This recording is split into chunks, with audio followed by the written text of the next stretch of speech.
Hello students, already last క్లాస్లో issue of shares అనే topic సంబంధించి టైప్స్ ఆఫ్ షేర్ క్యాపిటల్ కోసం చెప్పాను. టైప్స్ ఆఫ్ షేర్ క్యాపిటల్ కోసం ఏం చెప్పానంటే, టైప్స్ ఆఫ్ షేర్ క్యాపిటల్లో ఫస్ట్ ఉండేది authorised or registered share capital. దాన్ని తెలుగులో అధీకృత లేదా నమోదు చేయబడిన మూలధనం అంటారు. ఇదేంటంటే whatever the amount of share capital that the company recorded in MOA memorandum of association సంస్థాపన పత్రంలో ఏదైతే షేర్ క్యాపిటల్ మా కంపెనీ ఇంతవరకు ఉండొచ్చు అని చెప్పి కంపెనీ రిజిస్టర్ చేసిందో దాన్నే మనము ఆథరైజ్డ్ క్యాపిటల్ అంటే అధీకృత మూలధనము అంటారని. ఆథరైజ్డ్ క్యాపిటల్ అనేది దీన్నే నామినల్ క్యాపిటల్ అని కూడా అంటారు. అంటే నామమాత్రపు అంటే నామినల్ అంటే జస్ట్ ఫర్ నేమ్ అంతే, పేరుకు ఏదో ఒక అమౌంట్ ఉండాలి కాబట్టి ఎంఓఏలో కంపెనీ ఆథరైజ్డ్ క్యాపిటల్ 10 lakhs అని ఇచ్చేసింది. నిజంగా 10 lakhs షేర్ క్యాపిటల్లో తీసుకునే కెపాసిటీ కానీ టర్న్ ఓవర్ కానీ ఆ కంపెనీకి ఉందా అంటే ఏమో తెలీదు. సో ఫర్దర్గా మళ్ళీ రేజ్ చేయాలంటే ఎంఓఏలో ఆల్రెడీ మనం 5 lakhs పెట్టామనుకోండి, దాన్ని ఎప్పుడైనా భవిష్యత్తులో 10 lakhsకి పెంచాలి అనుకున్నప్పుడు ఎంఓఏ చేయించేయడం అనేది చాలా కష్టతరమైన పని. కాబట్టి ముందుగానే నామినల్గా మనం ఏం చేస్తామంటే భవిష్యత్ అవసరాలను దృష్టిలో పెట్టుకుని 10 lakhs అని చెప్పి ఆథరైజ్డ్ క్యాపిటల్ అధీకృత మూలధనాన్ని చెప్పాం. సో ఆథరైజ్డ్ క్యాపిటల్ తర్వాత the company can issue as it wants. Company ఎంతైతే షేర్ క్యాపిటల్ ఉంటే సరిపోతుంది అని కోరుకుంటుందో దాన్ని ఏం చేస్తుందంటే ఇష్యూడ్ షేర్ క్యాపిటల్ అంటే జారీ చేసిన వాటా మూలధనము అంటారని చెప్పాను. అంటే ఇన్ దిస్ 10 lakhs ఈ 10 లక్షల్లో కంపెనీ ఎంతన్నా జారీ చేయొచ్చు. కానీ ఈ 10 lakhs కంటే ₹1 కూడా ఎక్కువ పెట్టడానికి లేదు. ఎందుకంటే nominal capital, authorised capital, registered capital ఈ మూడింటిన ఒకటే. అదేంటంటే ఎంఓఏలో ఏదైతే మనం రిజిస్టర్ చేసామో అదే క్యాపిటల్ ఈ 10 lakhs. సో ఇష్యూ ఎంతవరకు చేయొచ్చు అంటే ఇప్పుడు మనము 10 lakhs వరకు చేయొచ్చు. 10 lakh కంటే ₹1 కూడా అడిషనల్గా చేయడానికి ఉండదు. కానీ ఏ కంపెనీ కూడా ఆథరైజ్డ్ క్యాపిటల్లో ఉన్నంత క్యాపిటల్ని ఇష్యూ చేయదు. అందులో ఎంతో కొంత మొత్తాన్ని మాత్రమే ఇష్యూ చేస్తుంది ఫస్ట్. అలాగే మన కంపెనీ ఏబిసి అనే కంపెనీ ఒక 5 lakhsని ఇష్యూ చేసింది అనుకోవచ్చు. సో దీన్ని జారీ చేసిన మూలధనము లేదా ఇష్యూడ్ షేర్ క్యాపిటల్ అంటాం. అంటే ఈ 5 లక్షలు అనేది ఎందులో పాటు 10 లక్షల్లో ఒక భాగం. ఈ 10 లక్షల్లోనే 5 లక్షలు పబ్లిక్ ఇష్యూ చేశారు. ఇప్పుడు నేను ఏమంటున్నానంటే ఇష్యూడ్ క్యాపిటల్ అనేది ఆథరైజ్డ్ క్యాపిటల్లో ఒక భాగం. నెక్స్ట్ కంపెనీ ఇష్యూ చేసినంత షేర్ క్యాపిటల్లో కూడా బయట పబ్లిక్ యాక్సెప్ట్ చేస్తారా అంటే share holders may or may not accept. వాళ్ళు యాక్సెప్ట్ చేయొచ్చు, చేయకపోవచ్చు. ఇది దేని మీద డిపెండ్ అయి ఉంటుందంటే ఆ కంపెనీ యొక్క గుడ్ విల్, ఆ కంపెనీ ఎర్న్ చేస్తున్నటువంటి లాభాలు ఎక్కువగా వస్తుంటే ఎవరైనా ఇన్వెస్ట్ చేస్తూ ఉంటారు. అదే కంపెనీ ఎప్పుడూ నష్టాల్లో ఉంటే షేర్ క్యాపిటల్ కావాలంటే మాత్రం మనం ఎందుకు ఇన్వెస్ట్ చేస్తాము? ఎందుకంటే ఎవరైనా సరే ఎందుకు ఇన్వెస్ట్ చేస్తాము అంటే ప్రాఫిట్స్, మనకి డివిడెండ్ రూపంలో మన అమౌంట్ అనేది ఇంకా పెరగాలి అని చెప్పి ఏ కంపెనీలోనే ఇన్వెస్ట్ చేస్తాం. అదే కంపెనీకి నష్టాలు వస్తున్నాయని తెలిస్తే మనం మాత్రం ఎందుకు ఇన్వెస్ట్ చేస్తాం? చెయ్యం కనుక. సో ఇప్పుడు ఇష్యూ చేసింది. ఇష్యూ అంటే కంపెనీ బయటకు వదిలింది. ఏదో ఒక యాడ్ చెప్పి ఏబిసి కంపెనీ పబ్లిక్ ఇష్యూ చేసింది, ఎవరైనా సరే ఇన్వెస్టర్లో ఇంట్రెస్ట్ ఉంటే అప్లికేషన్ పెట్టుకోవచ్చు అని. సో ఇక్కడ దీన్ని ఏమంటామని చెప్పాను? సబ్స్క్రైబ్డ్ క్యాపిటల్, తెలుగులో చందా అయిన మూలధనము. సో ఆటోమేటిక్గా ఎప్పుడైతే కంపెనీ 5 lakhs ఇష్యూ చేసిందో సబ్స్క్రైబ్డ్ క్యాపిటల్ ఎంతవరకు ఉండొచ్చు? 5 lakhs చేసుకోవచ్చు. ఆ కంపెనీ యొక్క డిమాండ్ బాగుంటే 5 లక్షలకి అవుట్ ఆఫ్ 5 lakhs కూడా కంపెనీ అనేది షేర్ హోల్డర్స్ అనేవారు సబ్స్క్రైబ్ చేసుకోవచ్చు. అది షేర్ హోల్డర్ మీద యొక్క ఇంట్రెస్ట్ మీద డిపెండ్ అయి ఉంటుంది. ఒక 4 lakhs మాత్రమే సబ్స్క్రైబ్ చేసుకున్నారు అనుకోవచ్చు. సో ఇప్పుడు ఈ సబ్స్క్రైబ్డ్ క్యాపిటల్ అనేది ఇష్యూడ్ క్యాపిటల్లో ఒక పార్ట్, ఇందులో ఒక భాగం. 4 లక్షలు అనేది 5 లక్షల్లో ఒక భాగం. ఎందుకంటే authorised capital, issued capital is a part of authorised capital and subscribed capital is a part in issued capital. So చందా చేసుకున్న తర్వాత at a time 4 lakhs share holders చెల్లించాల్సిన అవసరం లేదు. Company share allotment, application, first call, final call అని చెప్పి company ఎప్పుడు ఎంత కట్టమంటే అంత మొత్తాన్ని మనము కట్టాలి. సో ఇక్కడ ఈ ప్రాసెస్లో ఏ షేర్ హోల్డర్ అయినా సరే సగంలో మానేయచ్చు. కొంతవరకు ఇన్వెస్ట్ చేసిన తర్వాత ఇంకా ఇన్వెస్ట్ చేయలేకపోవచ్చు. మనం దేన్ని కన్సిడరేషన్లోకి తీసుకోవాలి అంటే అప్పటి వరకు ఏదైతే అమౌంట్ పే చేశాడో ఇన్వెస్టర్ కంపెనీలో పే చేశాడో దాన్ని పెయిడప్ షేర్ క్యాపిటల్ అంటాం. పెయిడప్ షేర్ క్యాపిటల్ అంటే చెల్లించిన వాటా మూలధనము. ఇది ఒక 3 lakh మాత్రమే ఉంది అనుకోవచ్చు. సో ఎప్పుడైనా సరే మనం లెక్కలో క్యాపిటల్ అని ఉంటుంది కదండి, ఆ క్యాపిటల్ ఏంటి అంటే పెయిడప్ క్యాపిటల్ అండి. ఇవన్నీ కూడా పెయిడప్ క్యాపిటల్ కంటే ముందు ఉండేవి. ఏమిటి?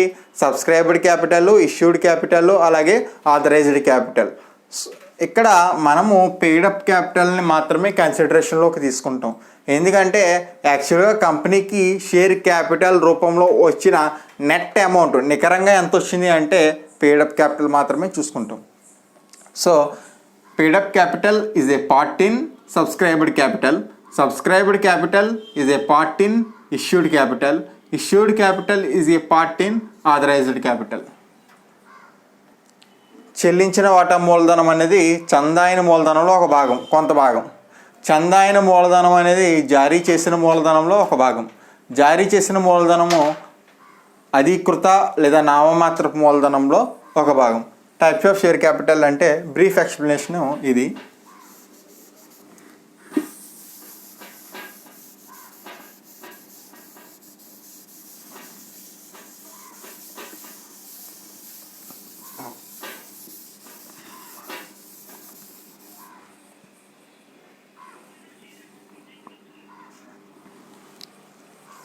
నెక్స్ట్ టాపిక్ ఇష్యూ ఆఫ్ షేర్స్లో కంపెనీ షేర్స్ ఇష్యూ చేస్తుంది అంటున్నాను కదా, ఆ ఇష్యూ ఎలా చేస్తుంది అంటే 3 typesలో చేయొచ్చు. ఇష్యూ ఎట్ పార్ వాల్యూ, PAR, ఇష్యూ ఎట్ పార్ value, issue with premium, issue with discount. ఏంటంటే ఇవి for example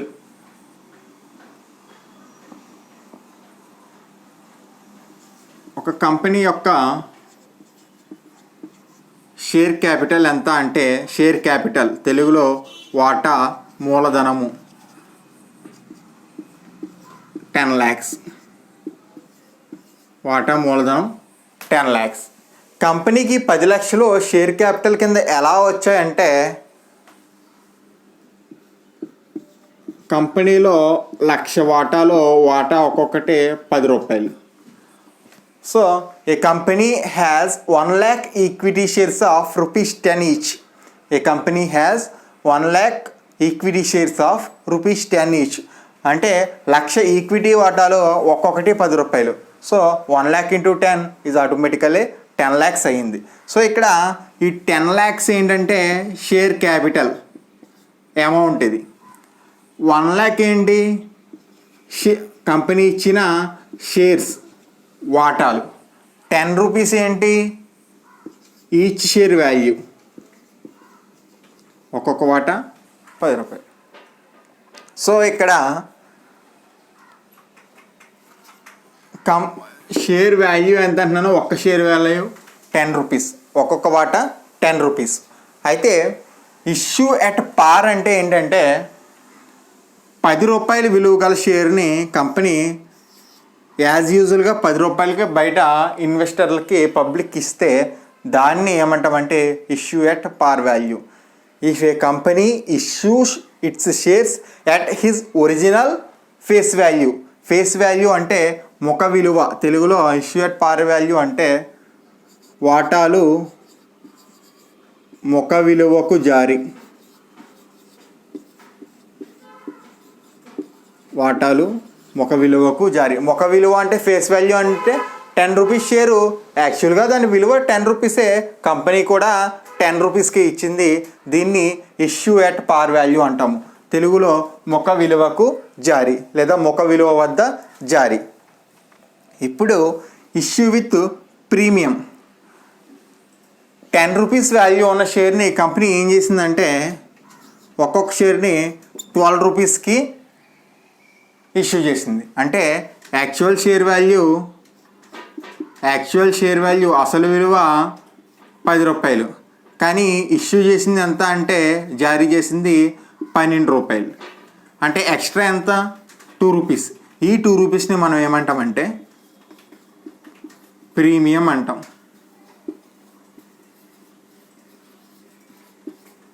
so if A share is given more than its face value, అది ఎంతైనా కావచ్చు, వాటా ముఖ విలువ కంటే కూడా ఎక్కువకు జారీ చేసినట్లయితే రూ. 10 షేర్ని రూ. ఎక్కువ పెట్టి 12కి లేదా 15, 20, 25 ఎంతైనా కావచ్చు.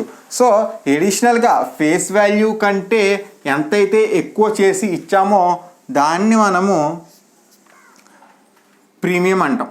ఈ రూపీస్ ఏంటంటే ఇక్కడ ప్రీమియం. ఎందుకు ప్రీమియం అంటే కొన్ని కంపెనీస్కి డిమాండ్ చాలా ఎక్కువ ఉంటుంది. అంటే ఆ కంపెనీలో ఇన్వెస్ట్ చేయడానికి, ఆ కంపెనీలో షేర్లు కొనడానికి ప్రజలు చాలా ఇంట్రెస్ట్గా చూపుతారు. సో ఇక్కడ వీళ్ళ డిమాండ్ క్యాష్ చేసుకోవడం. సో జనరల్గా మార్కెట్లో ఎకనామిక్స్లో చదువుకునే బేసిక్ అండి. If the demand increases then price also increases. Demand పెరిగితే ధర కూడా పెరుగుతుంది. ఇక్కడ కూడా అంతే.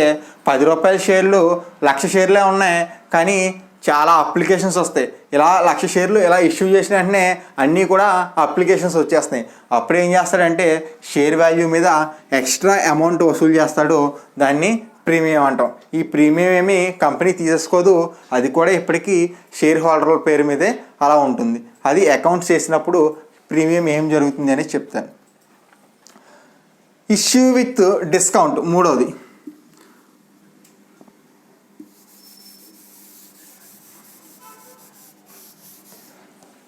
డిస్కౌంట్ అంటే జనరల్గా మీకు తెలిసిందే. If the actual purchasing price is less than the actual price, మనం కొనుగోలు చేసే ధర అసలు ధర కన్నా తక్కువ ఉన్నట్లయితే దాన్ని డిస్కౌంట్ అంటాం. ఫర్ ఎగ్జాంపుల్ 10% డిస్కౌంట్ అంటే ఏదైనా మనము క్లోత్ షాప్కి వెళ్ళినప్పుడు 10% డిస్కౌంట్ అంటే ఒక ₹1000 విలువ చేసే ఏదైనా వస్తువు మనం తీసుకున్నట్లయితే అక్కడ 10% డిస్కౌంట్ అంటే మనకి పడేది ఎంత అంటే ఫైనల్గా కాస్ట్ 900 పడుతుంది. మిగిలిన ₹100 ఏంటంటే డిస్కౌంట్. డిస్కౌంట్ ఎందుకు ఇస్తారు? So to attract more and more customers. ఒకటి, ఎక్కువ కస్టమర్లని రప్పించడం కోసం ఒకటే, లేదా రెండు, వాడి దగ్గర మిగిలిపోయినటువంటి స్టాక్ ఏదైతే ఉందో ఆ స్టాక్ని అమ్మడం కోసం డిస్కౌంట్ ఇస్తాడు. ఇక్కడ కూడా అంతే. ఫర్ ఎగ్జాంపుల్ ఏదో ఒక కంపెనీ ఉంది, PQR అనే కంపెనీ ఉంది. ఈ PQR కంపెనీలో ఎవ్వరు కూడా ఇన్వెస్ట్ చేయట్లేదు. కంపెనీ 1,00,000 షేర్లు బయటకు వదిలినట్లయితే అందులో కనీసం ఒక 10,000 షేర్లు కూడా అప్లికేషన్లు ఎవరు మేము కొంటామని ముందుకు రావట్లా. సో అలాంటప్పుడు కంపెనీ ఏం చేయాలి? ఖచ్చితంగా ఆ ప్రైస్ వాల్యూ తగ్గిస్తే ఎవరైనా వస్తారేమో అని చూడాలి. అందుకోసం ఇక్కడ ఈ కంపెనీ ఏం చేసిందంటే ₹10 ఫేస్ వాల్యూ ఉన్న షేర్ని ₹8కే బయటకి ఇచ్చేసింది. So if the shares are given at less than the actual price, వాటా ముఖ విలువ కంటే కూడా తక్కువకి జారీ చేసినట్లయితే దాన్ని మనం ఏమంటామంటే ఇష్యూ విత్ డిస్కౌంట్ అంటాం. ఇక్కడ షేర్ యొక్క యాక్చువల్ వాల్యూ ₹10, అసలు విలువ ₹10. ఇష్యూ జారీ ఎంతకు చేసింది? ₹8. డిఫరెన్స్ ఎంత? ₹2. ఎక్కువ చేసిందా తక్కువ చేసిందా అనేది చూసుకోవాలి. ఇక్కడ చాలా ఇంపార్టెంట్ అండి. ₹10 కంటే ఎక్కువ వసూలు చేసి 12 తీసుకుంటే ఆ ₹2ని ప్రీమియం అంటాం. అదే 10 రూపీస్ని తగ్గించి 8 రూపీస్కి ఇచ్చింది కాబట్టి 2 రూపీస్ని ఏమంటామంటే ఇక్కడ డిస్కౌంట్ అంటాం. సో అది సింపుల్గా ఇష్యూ ఆఫ్ షేర్స్ అనేది 3 టైప్స్లో జరుగుతుందండి. ఒకటి issue at par value or face value, ముఖ విలువ వద్ద జారీ. అంటే షేర్ వాల్యూ ఏదైతే ఉందో అదే ప్రైస్కి దాన్ని ఇష్యూ కూడా జరగాలి, జారీ కూడా జరగాలి. దాన్ని పార్ వాల్యూ అంటాం. సింపుల్గా 10 రూపీస్ షేర్ని 10 రూపీస్కే ఇష్యూ చేస్తే ఇష్యూ అట్ పార్ వాల్యూ అంటాం. 10 రూపీస్ షేర్ని 2 రూపీస్ పెంచి 12 రూపీస్కి ఇస్తే ఆ ఎక్స్ట్రా 2 రూపీస్ని ప్రీమియం అంటాము. 10 రూపీస్ షేరు అమ్ముడు అవ్వట్లేదు కనుక 8 రూపీస్కే ఇచ్చేస్తే ఆ తగ్గిన 2 రూపాయలు ఏమంటామంటే ఇష్యూ విత్ డిస్కౌంట్ అని అంటాం. తెలుగులో ముఖ విలువ వద్ద జారీ, వాటాలు రెండవది వాటాలు ప్రీమియంతో జారీ, మూడోది వాటాలు డిస్కౌంట్కు జారీ. ఇదంతా కూడా మీరు ఏదైతే అకౌంటింగ్ నోట్స్ పెట్టారో ఆ నోట్స్లోనే ఫస్ట్ థియరీ కింద రన్నింగ్ నోట్స్ కింద రాసుకోండి. ప్రతిదీ కూడా ఇష్యూ ఎట్ పార్ వాల్యూ అంటే వీడియో ఏదో చోట పాజ్ చేసి నేను ఇష్యూ ఎట్ పార్ అంటే ఏం చెప్తున్నానో ఆ లైన్ మీకు అర్థమైందే రాయండి. రన్నింగ్ నోట్స్ అంటే మనకి ఏం అర్థమైందో అది రాసుకుంటే చాలు. యాజ్ ఇట్ ఈజ్గా టెక్స్ట్ బుక్లో మ్యాటర్ ఎలా ఉంటుంది అలా రాయాల్సిన అవసరం లేదు. For example issue with premium అంటే if the company issue shares more than its face value, వాటాలు ముఖ విలువ కంటే కూడా అధిక ధరకు జారీ చేసినట్లయితే దానిని వాటాలు ప్రీమియంతో జారీ చేయటం అంటాము. ఎంతైతే ఎక్కువ అమౌంట్ని కంపెనీ తీసుకుంటుందో ఆ అమౌంట్ని ప్రీమియం అంటాము అని చెప్పి ఒక్క లైన్ మనకు అర్థమయ్యేలా రాసుకుంటే చాలు.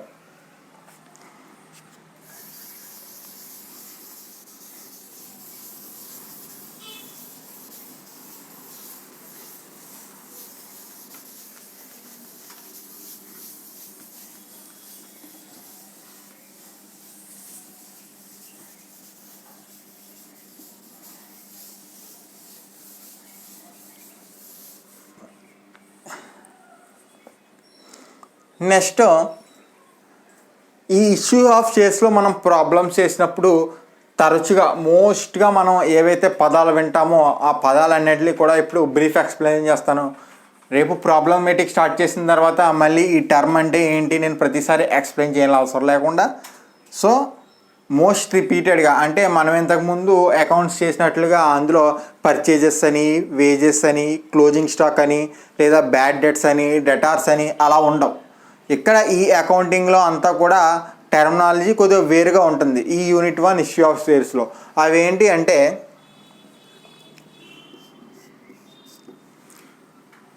కంపెనీ ఇప్పుడు షేర్స్ ఇష్యూ చేస్తుంది అన్నాను కదా. చూడండి మన ఎగ్జాంపుల్గా ఎప్పుడు ఒకటే చెప్పుకుందాము. ఏబిసి కంపెనీ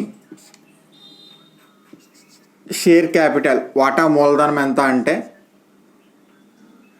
1,00,000 షేర్స్ ఉన్నాయి. 1 lakh shares, 1 lakh equity shares at ₹10 each is equal to 10 lakhs share capital. Share capital 10 lakhs, shares 1 lakh. Share ఒక ఈచ్ షేర్ వాల్యూ ఎంత అంటే ఈచ్ షేర్ వాల్యూ 10 రూపీస్. ఇప్పుడు ఈ 10 రూపాయలు 10 రూపీస్ షేర్ని కంపెనీ ఎలా issue చేస్తుందంటే సింగిల్గా ఇష్యూ చేయదండి. ఇప్పుడు కంపెనీ ఏం చేస్తుందంటే ఒక పేపర్ అడ్వర్టైజ్మెంట్ కానీ, ఆన్లైన్ అడ్వర్టైజ్మెంట్ కానీ ఒక అడ్వర్టైజ్మెంట్ అనేది ఇస్తుంది. ఎలాగా అంటే our ABC company is issuing 1 lakh equity shares of ₹10 each అని. అంటే ఏబిసి కంపెనీ 1,00,000 ఈక్విటీ వాటా ఒక్కొక్కటి 10 రూపాయలకి జారీ చేస్తుంది. ఎవరైతే ఇంట్రెస్ట్ ఉన్నారో వాళ్ళు అప్లికేషన్ ఫిల్ చేసి పంపండి. ఇంతకుముందు అయితే అప్లికేషన్లు అన్నీ కూడా రిటర్న్ ఫామ్లో ఉండేవి. ఆ ఫామ్ ఫిల్ చేసి మళ్ళీ పోస్ట్ చేయడం ఇవన్నీ ఉండేవి. మన సిలబస్ కూడా ఇప్పుడుతో కొన్ని సంవత్సరాల క్రితం సిలబస్ కాబట్టి మనం ఇంకా అవే ప్రాబ్లమ్స్ నేర్చుకుంటూ ఉన్నాం. ఎప్పుడైతే ఇష్యూ ఆఫ్ షేర్స్ అంతా అలా ఏమి కాదు. సింపుల్గా మీకు ఏమైనా ఒక షేర్స్ కావాలి అనుకుంటే ఎవరైనా సరే ఒక డీమ్యాట్ అకౌంట్ అనేది డీమ్యాట్ అకౌంట్ అది జనరల్గా బ్యాంక్ అకౌంట్ లాంటిది కాదు. ఒక డీమ్యాట్ అకౌంట్ అనేది ఒక అకౌంట్ ఉంటుంది. ఆ డీమ్యాట్ అకౌంట్ ఓపెన్ చేసినట్లయితే అందులో మనం ఏ కంపెనీలో షేర్స్ అయినా సరే అవైలబుల్గా ఉన్నప్పుడు పర్చేజ్ చేయొచ్చు, తిరిగి సేల్ చేయొచ్చు. డీమ్యాట్ అకౌంట్ అండి. ఇప్పుడు అది కాదు, కాన్సెప్ట్ ఏంటంటే 1 lakh షేర్స్ 10 రూపీస్ ఈచ్తో ఏబీసీ కంపెనీ బయటికి ఇష్యూ చేసింది. ఎలా చేసింది అంటే, ఇష్యూ చేసిన తర్వాత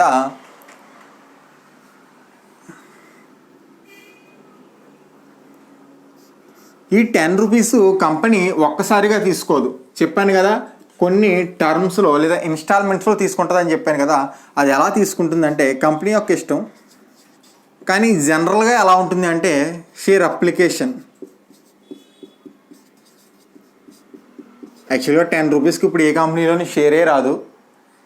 షేర్స్ అన్నీ కూడా థౌజండ్స్లోని 1 lakhsలోనే ఉంటాయి. కాకపోతే ఏంటంటే మనం చేసుకునే ప్రాబ్లమ్స్లో అలా చెప్పుకుంటాం.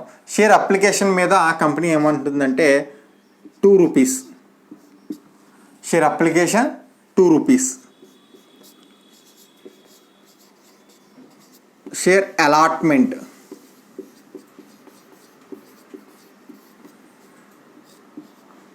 ₹3. Share first call ₹3.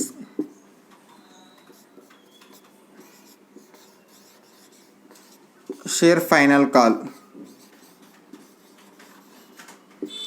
2 రూపీస్.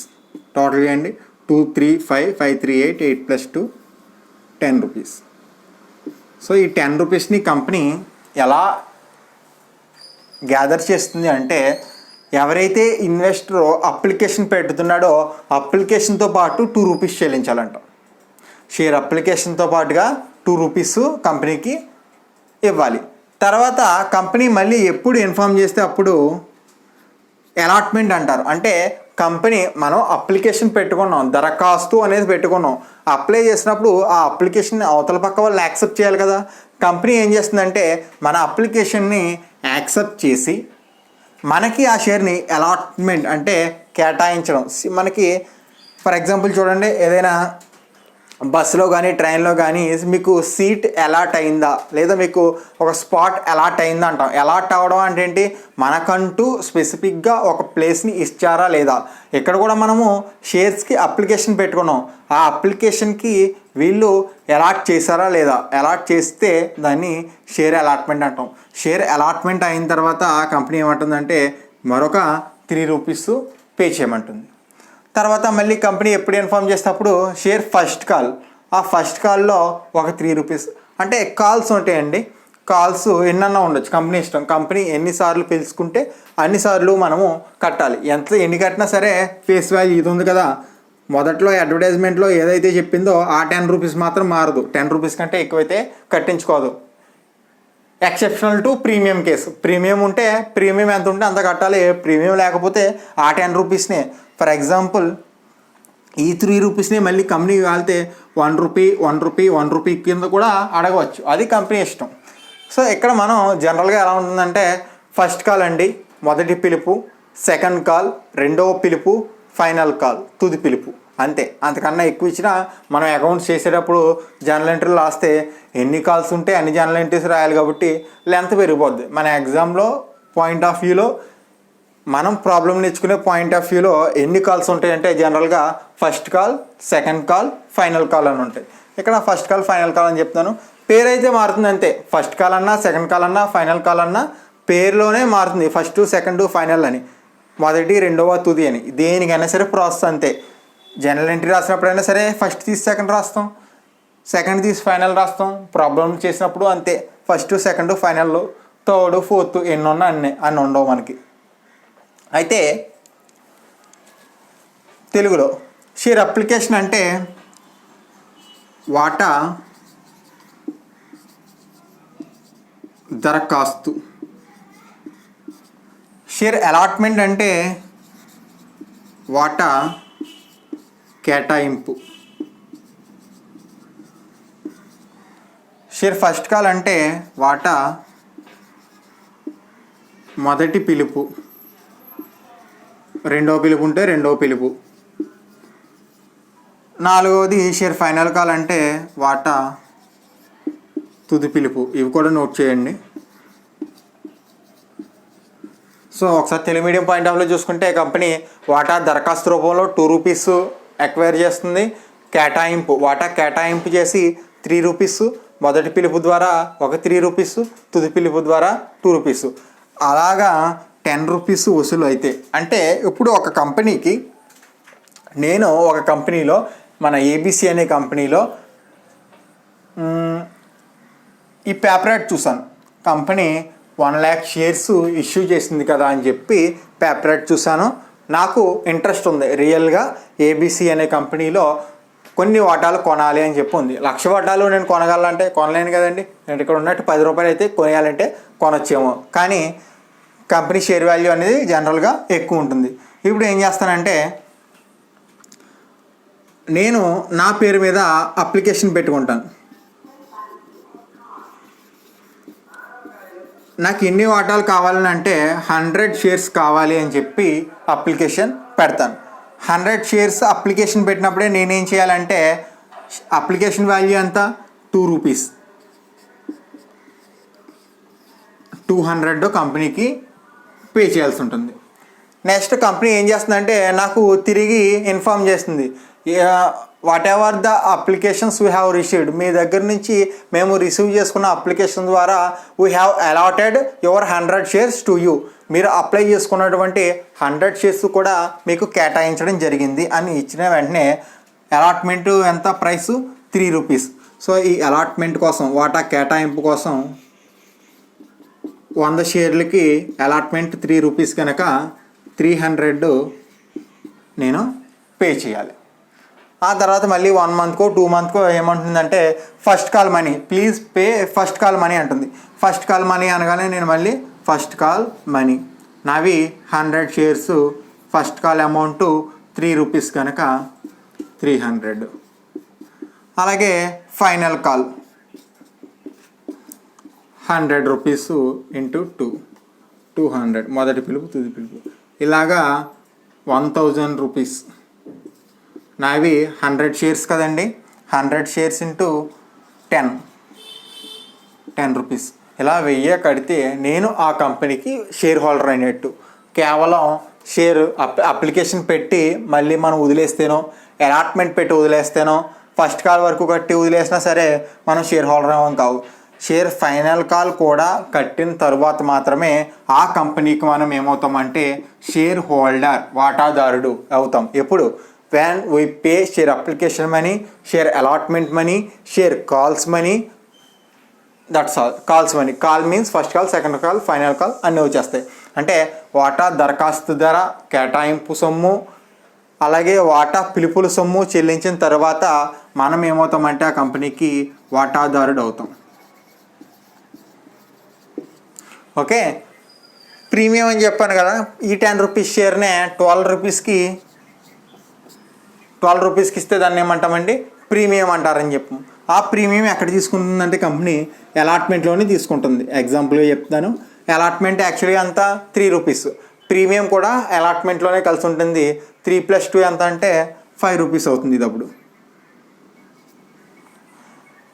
అప్పుడు ఇది ఫైనల్గా +2 12 రూపీస్ అవుతుంది. అదే డిస్కౌంట్ అనుకోండి, డిస్కౌంట్ కూడా అలాట్మెంట్లోనే తగ్గిస్తుంది. 12 రూపాయల షేర్ని ఎంతకి ఇవ్వాలి, 10 రూపాయల షేర్ని 8 రూపీస్కి ఇవ్వాలి. ఏం చెప్పాను, ఫేస్ వాల్యూ కంటే తగ్గించిస్తే దాన్ని డిస్కౌంట్ అంటాం. సో అలాట్మెంట్ యాక్చువల్గా అంతా 3 రూపీస్, ఇందులోంచి 2 రూపీస్ తీసేస్తుంది, మైనస్ ఈసారి తీసేస్తే అలాట్మెంట్ అంతా 1 రూపీ, 2 + 1 3, 3 3 6 2 8 అవుతుంది, -2 అలా. సో ప్రీమియం కానీ అలాట్మెంట్ కానీ లెక్కలో ఉంటే, ప్రీమియం కానీ డిస్కౌంట్ కానీ ఉంటే వాటిని కూడా అలాట్మెంట్లోనే చేయాల్సి వస్తుంది. ఇవి జనరల్గా మనం ప్రాబ్లమ్స్ చేసుకున్నప్పుడు ఈ యూనిట్లో ఈ లెక్కల్లో వినే పదాలు. వీటితో పాటు ఇంకొన్ని ఉన్నాయి. అవి ఏంటంటే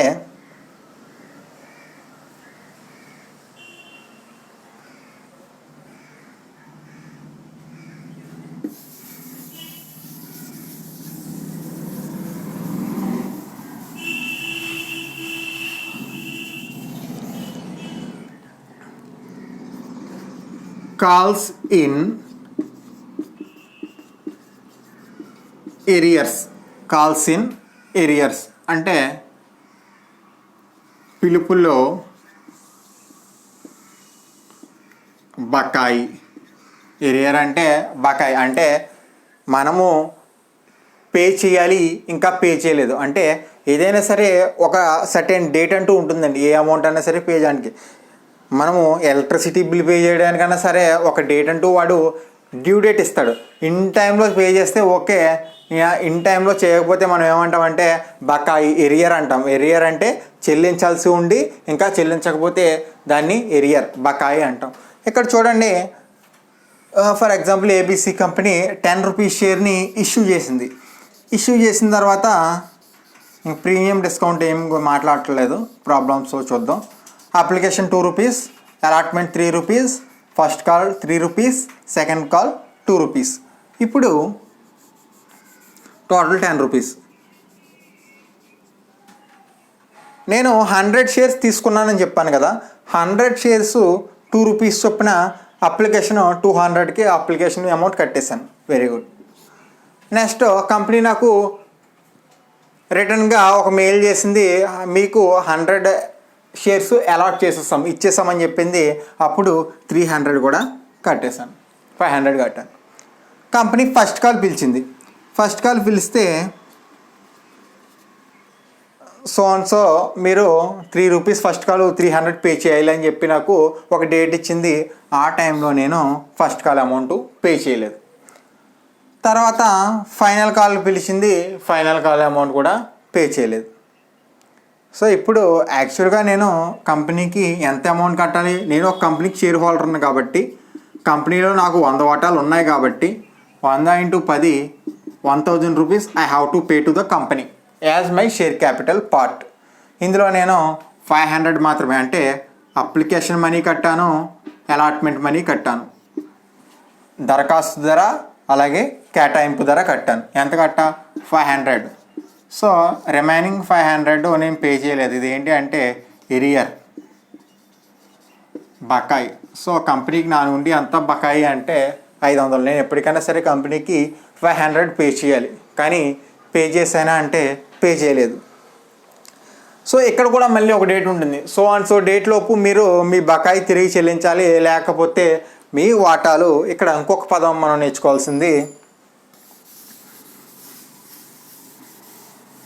సో కాల్సిన ఎరియర్స్ అంటే అర్థమైంది కదా, పే చేయాల్సిన అమౌంట్ ఇంకా పే చేయలేకపోతే, కొంతవరకు కట్టి మిగిలిన అమౌంట్ కట్టకపోతే దాన్ని కాల్సిన్ ఎరియర్స్ అంటాం, పిలుపులో బకాయి. If A share holder is failed to pay the calls amount to the company, అంటే ఒక వాటాదారుడు కంపెనీలో తన పిలుపుల సొమ్ము కానీ లేదా కేటాయింపు సొమ్ము కానీ చెల్లించడంలో బకాయి పడితే దాన్ని పిలుపులో బకాయి అని అంటారు. ఇక్కడ చూసింది కంపెనీ, మళ్ళీ రెండోసారి ఇన్ఫార్మ్ చేసింది, అప్పటికే నువ్వు కట్టలేదు.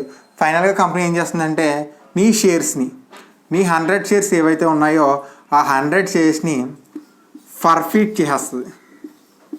FORFEIT, ఫర్ఫీట్. దాన్ని తెలుగులో జప్తు అంటాం.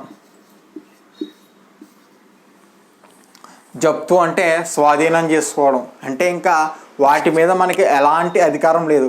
జనరల్గా చూడండి, కొన్ని మూవీస్లో ఇల్లు జప్తు చేయండి లేదా ఫ్యాక్టరీ జప్తు చేయండి అంటారు. అంటే జప్తు చేయడం అంటే ఇంకా దాన్ని అక్కడితో మూసేశారు, దాని మీద ఆ ఓనర్కి ఇంకా ఎలాంటి అధికారం లేదు. ఇప్పుడు కూడా నేను కంపెనీకి 1000 పే చేయాలి, 1000 పే చేస్తే బాగానే ఉండేది, కానీ నేను 500 పే చేసి మిగిలిన 500 పే చేయడంలో ఫెయిల్ అయ్యాను. రీజన్స్ ఏవైనా కావచ్చు. సో ఇక ఇప్పుడు కంపెనీ ఏం చేస్తుందంటే నా షేర్స్ని ఫర్ఫీట్ జప్తు చేస్తుంది. జప్తు చేసి షేర్ హోల్డర్ల పేరులోంచి నా నేమ్ ఏదైతే ఉందో దాన్ని ఇంకా ఫైనల్గా తీసేస్తుంది. సో ఇంకా నా పేరు మీద ఉన్నటువంటి 100 వాటాలు క్యాన్సిల్ చేసేస్తుంది. అలాగే ఆల్రెడీ నేను కట్టిన 500 ఉన్నాయి కదా, అవి కూడా కంపెనీ తీసుకుంటుంది, కానీ తిరిగి ఇవ్వదండి. చాలా ఇంపార్టెంట్ పాయింట్. ఫర్ఫీట్ చేస్తుంది కదా, నేను ఆల్రెడీ 500 కట్టాను కదా, కంపెనీ నా వాటాలు తీసేసింది. సో తీసేసినప్పుడు నా 500 నాకు ఇచ్చేస్తుందా అంటే ఇవ్వదు. ఫర్ఫీట్ చేసుకుని ఈ అమౌంట్ని కంపెనీ ఏం చేస్తుందంటే ఏ క్యాపిటల్ రిజర్వ్ అమౌంట్లోనే వేసుకుంటుంది. రిజర్వ్లు ఉంటాయి కదండి కంపెనీకి, మూలధన రిజర్వ్, సాధారణ రిజర్వ్, అలాగా. సో క్యాపిటల్ రిజర్వ్కే ట్రాన్స్ఫర్ చేసుకుంటుంది. సో కాల్స్ ఇన్ ఏరియాస్ తర్వాత మనం నేర్చుకున్నది ఫర్ఫీట్, జప్తు, వాటాల జప్తు అంటే ఏంటి? కాల్సిన ఏరియర్స్ అంటే ఎవరైతే షేర్ హోల్డర్ ఏరియర్ ఉన్నాడో అతని షేర్ని కంపెనీ ఫర్ఫీట్ లేదా క్యాన్సిల్ చేసేస్తుంది. దీన్నే ఫర్ఫీచర్ ఆఫ్ షేర్స్ అని అంటాం.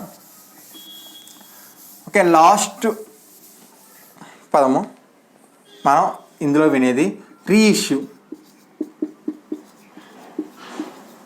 పునర్జారీ.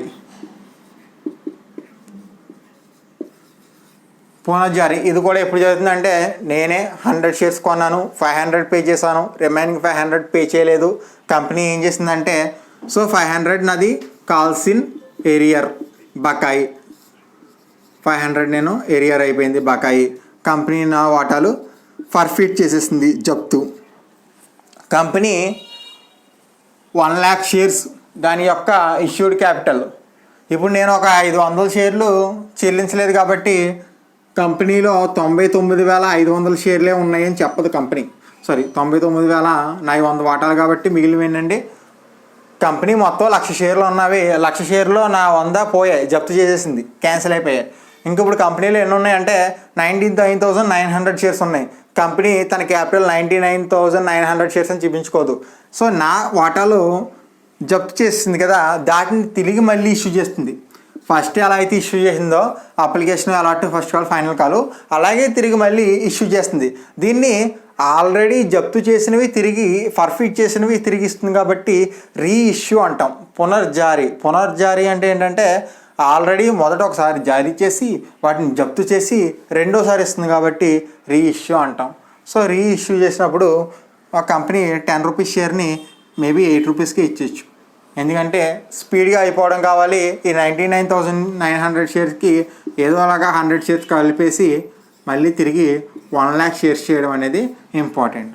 సో ఇవి మనం ఈ లెక్కలు చేసేటప్పుడు మోస్ట్ ఇంపార్టెంట్గా వినే పదాలు ఏంటి అంటే share application, share allotment, share first call, share second call, share final call, అలాగే calls in arrears, forfeiture of shares and finally reissue of shares.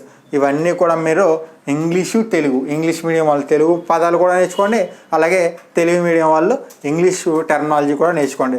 ఒక లెక్క చెప్తున్నప్పుడు షేర్ అలాట్మెంట్ అని చెప్పి రాసి, అలాట్మెంట్ అంటే మాకు తెలియదని తెలుగు మీడియంలో కేటాయింపని కింద రాస్తే బోర్డు సరిపోదు, అలాగే వీడియో డ్యూరేషన్ కూడా చాలా ఎక్కువగా వచ్చేస్తూ ఉంటుంది. సో దానికోసము ఒకసారి ఒక లెక్క తెలుగులో చేస్తే ఇంకొక ప్రాబ్లం అనేది ఇంగ్లీష్లో చేయడం జరుగుతుంది. ఎలా చేసినా సరే both medium should be understand easily. So ఇద్దరికి కూడా ఈజీగా అర్థమయ్యేలా ఉండాలి, అలా అర్థమయ్యేలాగే చెప్తాను. సో ఇవి ఏవైతే ఇప్పటివరకు నేను కార్పొరేట్ అకౌంటింగ్లో ఇది second class, already introduction class ఒకటి అయింది, ఆ తర్వాత కార్పొరేట్ అకౌంటింగ్లో ఒక క్లాస్ అయింది, టైప్స్ ఆఫ్ షేర్ క్యాపిటల్ వరకు ఈ పదాలు నేర్చుకోండి. నెక్స్ట్ క్లాస్లో జర్నల్ ఎంట్రీస్ ఒక ప్రాబ్లం ఇస్తే ఆ ప్రాబ్లంకి ఇష్యూ ఆఫ్ షేర్స్లో జర్నల్ ఎంట్రీస్ ఎలా రాయాలి అనేది చెప్తాను. Okay, thank you.